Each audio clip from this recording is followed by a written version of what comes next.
مرحبا بكم مشاهدينا مرة ثانية، وهذه فقرة السوشيال تحت المجهر. معنا في هذه الفقرة عبر الإنترنت الكاتب الصحفي الرياضي والإعلامي محمد فضل الله. مرحبا بك يا أبو حميد، مساء الخير.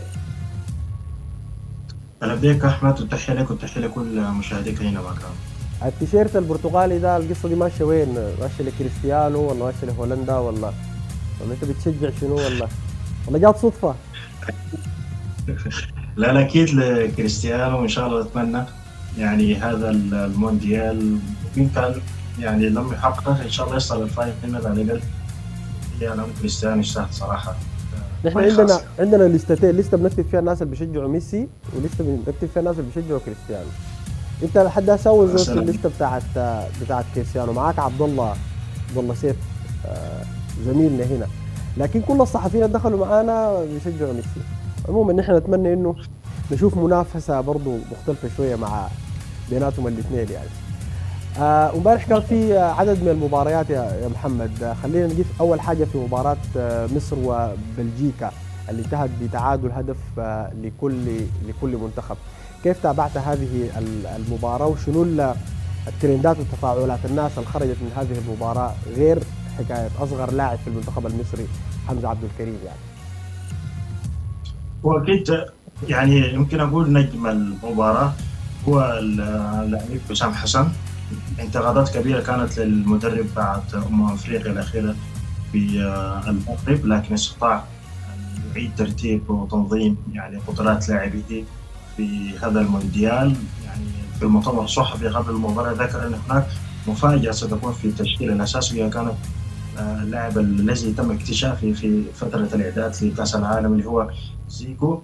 يعني استطاع أن يقدم المنتخب بشكل مختلف تماما. حتى شفنا التوظيف بتاع حمدي فتحي وإمام عاشور، يعني بلوك منخفض 4 على أساس أنه يقدر يجابه السرعات بتاعت خاصة الجهة اليسار المنتخب البلجيكي. تكلم عن نجم السيتي الدوكو، استطاع أن يحيده بشكل كامل، استطاع أن يلعب على قدر إمكاناته، وفي نفس الوقت نقاط القوة المنتخب البلجيكي. المنتخب المصري يعني كان غريب لتحقيق الانتصار، لكن نقطة يعني ثمينة وغالية تساعد المنتخب إن شاء الله في مقبل المباريات. لكن تقديم مثالي لحسام حسن يؤكد إنه هناك يعني شغل متعوب عليه. يمكن نرى المنتخب المصري يتجاوز هذا الدوري إلى دور ال16 إن شاء الله. الناس حيتوقعوا انه يشوفوا حمزه عبد الكريم وين اصغر لاعب في المنتخب المصري، لانه كان في كلام عن يعني انديه كثيره كده بيتحدثوا الناس عن انه والله النادي قدم عرض، بعدين ظهرت له صور وفيديوهات مع برشلونه. فكده الحكايه دي ماشيه وين؟ حمزه صراحه يعني منذ يعني اعلان اختياري لكليه المنتخب شفنا الدعم الكبير من الإدارة الرسميه لنادي برشلونه، خاصه اللمسيه هو يلعب في الفريق الثاني لبرشلونه. شفنا دعم كبير جدا. ايضا امس يعني بعد مشاركته باحتوار يعني اصغر لاعب عربي يشارك في كاس العالم 18 عام و156 يوم، ايضا شفنا الدعم الكبير جدا من اللمسيه. برشلونه كان يفتخر بهذا اللاعب. دقائق المشاركه كانت قليله، لكن يعني هي ادخلت اللاعب في جو المونديال، اول مره يشارك في عمر صغير جدا، لكن اتاحت العديد من الفرص في مقبل المباريات مستمر المنتخب المصري في يعني التأهل إلى هذا دور المجموعات. أكيد سوف نجد ساعات مشاركة أفضل إن شاء الله. يقدم الكثير، لأنه حمزة من اللاعبين الواعدين إن شاء الله. أنا يعني ما عايز أكون فتان، لكن عايز أشكي لك حسام حيدر كان ضيفنا امبارح، قال السعودية حتاخذ 3 ولا 4 أجوال من الأوروغواي. قادر تتخيل؟ تابعت الكورة أنت الحكاية دي كيف؟ طيب أكيد حسام ممكن يعني بناء على يعني الفترة اللي كانت فيها هيرفي رونار الذي تمت إغالته قبل الانتداب المدرب الجديد. بصراحة كان المنتخب السعودي بعيد كل البعد، لكن استطاع هذا المدرب إعادة قدرات اللاعبين جديد، وقدم المنتخب السعودي اللي كان صراحة مفاجأة، رغم أنه حقق مفاجأة كبيرة جدا بالمونديال الأخير فاز على الأرجنتين، لكن استمر على هذا الأمر كأنما ليس حدثا عارضا. المنتخب قدم صورة كبيرة جدا، فاجأت حتى السعوديين اللي كان يعني ممنوع ممكن يعني تعادل أو خسارة قليلة، التعويض على الرأس الأخضر.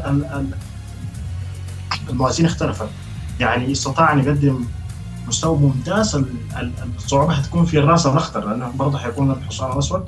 السعوديه فاجأت الناس، واكيد في شغل مدعو عليه ايضا من المدرب الجديد في فتره وجيزه جدا، رغم انه يعني غياب عدد من مفاتيح اللعب. لكن صراحه المنتخب يعني قدم بعبد الاله العمري، استطاع ان يترجم مجهود اللاعبين لهدف ثمين. لكن غياب لناصر الدوسري، سالم، نوفل الباشا، عدد من اللاعبين. لكن السعوديه ان شاء الله قدمت ممتازه، ونتوقع منها الكثير ان شاء الله. برضو من الكور اللي حازت على تفاعلات الناس بشكل كبير مباراة اسبانيا والراس الاخضر. حتى يمكن كثير من رواد مواقع التواصل الاجتماعي قالوا انه والله منتخب الراس الاخضر ده حتى الان هو الحصان الاسود في هذه البطولة. فبرضو كيف تابعت هذه المباراة والصمود العجيب لمنتخب الراس الاخضر امام منتخب اسبانيا، منتخب مدجج بالنجوم يعني. دائما في كرة القدم يعني ربع الساعة الأول إذا ما تم تجاوزه بسلام، أكيد لأن هذه الفترة القصيرة أنت تدخل في أجواء اللعب، أجواء المباريات، أجواء المنافسة. إذا استطعت أن تتجاوز هذه الفترة اللي هو الثلث الأول من الشوط الأول، يعني هناك عوائد الثقة، اللعب ثبات اكثر، كذلك ايضا تستمد قوه المنافس. راس الاخضر استطاع تلعب بروح، اثبتت انه كره القدم يعني الاسماء الكبيره هي ما دل على تقديم مستويات كبيره جدا، فقط الروح والقتاليه داخل الملعب. يعني شفناه في الراس الاخضر قتاليه كبيره جدا، كل اللاعبين يلعبون بنفس الحماس، بنفس العزائم، نفس القدرات، وإن كانت هي غريب، لكن استطاع ان يعني الصامدين امام الاستحواذ الكامل جدا كالعاده المنتخب الاسباني، ومرق بنقطه ثمينه جدا. اكيد لها وقع، يمكن نتوقع انتصار قادم اذا كان ما على السعودي سيكون ايضا على الخصم الرابع. لكن الراس الاخضر صحيح صراحه عكس كل التوقعات، ما كان احد يتوقع ان تخرج اسبانيا صفر الاهداف في هذه المباراه. ماذا عن حارس الراس الاخضر فوزينيا؟ فوزينيا صراحة يعني هو أكبر اللاعبين منتخب الراس الأخضر، واللاعب الخبرة الوحيد في المنتخب، بالإضافة إلى منديس اللي هو أسطورتنا الذي يلعب في أحد دوريات الخليج. لكن في هذا العمر يعني لديه قصة خاصة في استمراريته حتى هذا العمر، وفي كأس العالم ولأول مرة قد يكون الرقصة الأخيرة، لكن استطاع أن بثبات بمرونة عالية جدا قدم أداء كبير. وهو يعني يلعب في الدوري الدرجة الثاني البرتغالي، لكن مسيرته صراحة فيها عدد من الآلام، لكن استطاع أن يتسامح كل هذا. بالتالي كل العالم تعاطف مع الشيء الذي قدمه هو. شفنا الدموع عقب التتويج بنجم المباراة، لكن مسيرته هي كانت دلالة على المستوى الذي قدمه، وأكيد يستطيع يحمل قدرات لاعبه والناس يتفاعلوا معه بشكل كبير. طيب يا محمد، الليله في عدد من المباريات المهمه، لكن لو دايرين نجيب مثلا مع مباراه السنغال وفرنسا، كيف حنتابع هذه المباراه اليوم يعني؟ والله يا اخي السنغال منتخب لا غبار عليه، الكل يعرف قدراته، قدرات لاعبيه، المثالي لفاية مدرب. لكن هناك استفهامات على اداء المنتخب الفرنسي، شو خسر امام مساعد العاج. و من المباريات برضو الليله اللي حيتابعوها الناس بشكل كبير الجزائر والارجنتين اخيرا يعني. اكيد بطل العالم يلعب اليوم، هذه بشرى لعشاق ميسي. لكن المنتخب الجزائري يملك عدد من اللاعبين، حج موسى، مورا، لاعبين خبره، رياض محرز.